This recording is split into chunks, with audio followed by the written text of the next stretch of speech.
ব্রাহ্মণবাড়িয়ার ট্রেনের সঙ্গে গরুবাহী পিকআপের সংঘর্ষ। এহসানুল হক রিপন।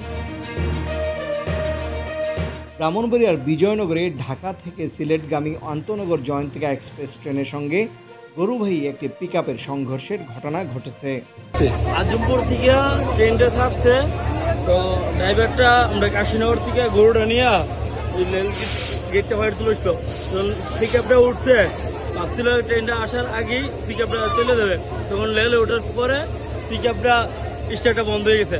তখন দেখতেছে যখন ট্রেনটা দ্রুত আসতেছে, তখন পিকআপ থেকে ড্রাইভারটা লাফ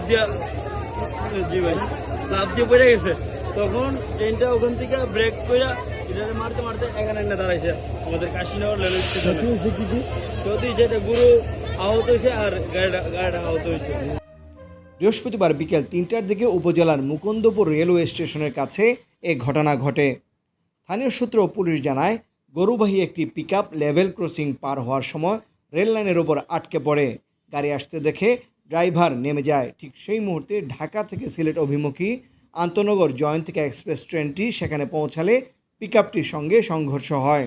সংঘর্ষে পিকআপটি ক্ষতিগ্রস্ত হলেও কোনো হতাহতের ঘটনা ঘটেনি। আখাউড়া রেলওয়ে থানার ভারপ্রাপ্ত কর্মকর্তা এস এম শফিকুল ইসলাম জানান, লেভেল ক্রসিং পার হওয়ার সময় একটি গরু নিয়ে যেতে থাকা পিকআপ রেল লাইনে আটকে যায়। এ সময় সিলেটগামী ট্রেনের সঙ্গে সংঘর্ষ হয়। পিকআপটি সরিয়ে নেওয়ার পর ট্রেন চলাচল স্বাভাবিক হয়। খবর পেয়ে ঘটনাস্থলে পুলিশ পাঠানো হয়েছে। তানভীর হাসান, সারাবেলা নিউজ, ব্রাহ্মণবাড়িয়া।